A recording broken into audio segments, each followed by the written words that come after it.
അഭിഭാഷകന്റെ ഓഫീസിൽ നിന്ന് ഈ കേസിൽ 8ാം പ്രതി ദിലീപ്, സിനിമാ നടൻ ദിലീപ് ഇറങ്ങുന്നതിന്റെ ദൃശ്യങ്ങൾ നമുക്കിപ്പോൾ കാണാം.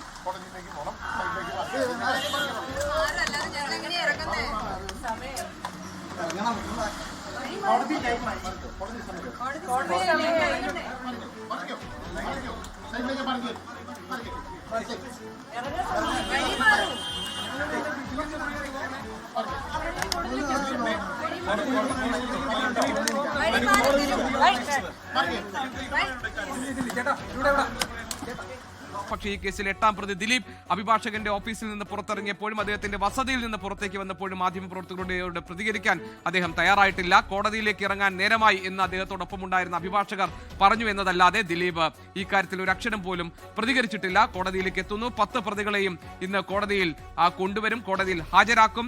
അതുകൊണ്ട് തന്നെ കനത്ത സുരക്ഷയിലായിരിക്കും ഈ പ്രതികളെയൊക്കെ കോടതിയിലേക്ക് എത്തിക്കുക. അഭിഭാഷകരൊക്കെ കോടതിയിലേക്ക് എത്തിക്കഴിഞ്ഞു. 11 മണിക്കാണ് കോടതി ചേരാൻ പോകുന്നത്. സുപ്രധാനമായ ഒരു വിധി വരാനിരിക്കുന്നു. കേരളം ഒറ്റക്കെട്ടായി ഈ കേസിൽ ആകാംക്ഷയോടുകൂടി ഇതിലെ വിധിക്ക് വേണ്ടി കാത്തിരിക്കുന്ന സമയം കൂടിയാണ്.